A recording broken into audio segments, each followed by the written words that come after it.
ಉಲ್ಟಾ ಹೊಡೆಯುವಂಥ ಎಲ್ಲ ಸಾಧ್ಯಗಳು ಇಲ್ಲಿ ಕಂಡು ಬರ್ತಾ ಇದ್ದಾವೆ. ಒಬ್ಬ ದೂರದಾರಿದ್ದಾಗ ಇಬ್ಬರು 3 ಜನ ಆದರು. ಅವ್ರ ಜೊತೆ ವಕೀಲರು ಸೇರಿಕೊಂಡಿದ್ದಾರೆ. ತಿಮ್ಮರೊಡ್ಡಿ ಮಟ್ಟೆನವರು ಬಿಟ್ಟು ಇನ್ನೂ ಅನೇಕರು ಬಂದು ಸೇರಿದಾರಲ್ಲೇ. ಸಾವಿರಾರು ಜನ ಒಕ್ಕಟ್ಟಿನಿಂದ ಹೋರಾಟ ಮಾಡೋದಕ್ಕೆ ಇನ್ನಷ್ಟು ಬಲ ಬಂದಂಗೆ ಆಗ್ಯದ. ಇವತ್ತಂತೂ ಇನ್ನೂ ಉತ್ಸಾಹದಿಂದ ನಮ್ಮ ದೂರದಾರ ಇನ್ನೂ 30 ಸ್ಥಾನಗಳು ತೋರಿಸ್ತೀನಿ ನಾನು ಅಂತ ಹೇಳ್ತಾ ಇದ್ದಾನೆ. 100 ನಾನು ಹೋಗಿದ್ದೀನಿ, ಇನ್ನೂ ಅನೇಕ ಹೋದಂಥವಿದ್ದಾವ ಅನ್ನುವಂಥ ಮಾತು ಹೇಳೋದನ್ನು ಕೇಳಿದಾಗ ಸಹಜವಾಗಿ ಈ ಒಂದು ಅವನ ಸತ್ಯವನ್ನು ತೋರಿಸೋದು ಧೈರ್ಯ ಅದನ್ನು ಮೆಚ್ಚಲೇಬೇಕು. ಜೊತೆಗೆ ಅವನ ಹೋರಾಟನೂ ಮೆಚ್ಚಲೇಬೇಕು. ಯಾಕೆ ಇಡೀ ಒಂದು ದೊಡ್ಡ ದೊಡ್ಡ ಒಂದು ಅಧರ್ಮೀಯರ ಹಿಂಡಿಲ್ಲದ ರಾಜಕಾರಣಿಗಳಲ್ಲಿದ್ದಾರೆ, ಮತ್ತೆಲ್ಲ ಎಲ್ಲರೂ ಇದ್ದಾರೆ ಅದರಲ್ಲೇ. ಅವ್ರನ್ನೆಲ್ಲ ಎದುರು ಹಾಕ್ಕೊಂಡು ಈ ವ್ಯಕ್ತಿ ಹೇಳೋದು ಹೊರಟಿದ್ದು, ಜೊತೆಗೆ ಇವತ್ತು ವಕೀಲರು ಸಹಿತ ಇವ್ರಿಗೆ ಬೆನ್ನಗಿಟ್ಟಿದ್ದು, ಅವ್ರ ಸಲುವಾಗಿ ಬಂದು ನಿಂತಿದ್ದು. ಕೆಲವರಾಗಿದ್ದರು ಅವ್ರು ಬೆಳ್ತಂಗ ಸುತ್ತಮುತ್ತ ಅಥವಾ ಅಲ್ಲಿ ಜನ ಆಗಿದ್ರು, ಈ ಹೋರಾಟ ಮಾಡ್ತಾಯಿದ್ರು ಸೌಜನ್ಯ ಕೇಸಿನಲ್ಲಿ. ಅವ್ರು ಕೆಲವೇ ಜನ ಆಗಿದ್ದರಿಂದಾಗೆ ಎಲ್ಲಿ ಹೈಕೋರ್ಟ್ ಹೋಗಲಿ ಎಲ್ಲಿ ಹೋಗಲಿ ಏನೋ ದಾಡ್ತಾ ಬಂದಿತ್ತು.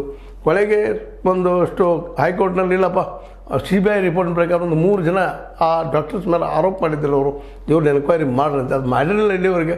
ಇನ್ನು ಅದು ಶುರುವಾಗುತ್ತೆ, ಎಲ್ಲ ಸಾಧ್ಯವಾಗಿದ್ದಾವೆ. ಒಟ್ಟಾರೆಯಾಗಿ ಸೌಜನ್ಯಳ ಮೇಲೆ ಆದಂಥ ಅನ್ಯಾಯದಿಂದ ಇದೊಂದು ಏನೋ ಶೋಧನೆಯನ್ನು ತನಿಖೆಯನ್ನು ದಿಶಾಬಲು ಮಾಡಿ ಆ ವ್ಯಕ್ತಿಯ ಒಂದು ಸಾವಿಗೆ ನ್ಯಾಯವನ್ನು ಕೊಡೋದು ಹಿಂದಿನ ತನಿಖೆಗಳು ನಿಷ್ಫಲ ಆಗಿದ್ದವು.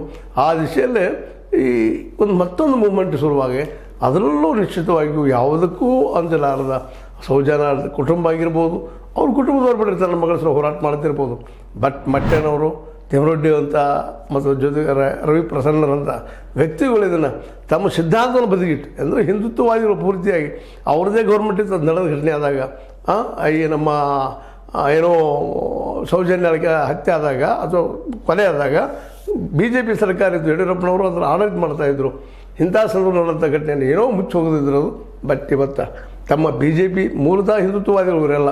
ನಮ್ಮ ಮಟ್ಟೆನವರು ಅದೇ BJPಗರು, ತಿಮ್ಮರೊಡ್ಡಿಯವರು BJPಗರು, ಅದೇ ಕಾಲ ರವಿ ಪ್ರಸನ್ನ BJPಗರು. ಹೀಗಾಗಿ ಅಲ್ಲೆಲ್ಲ ವಿಷಯ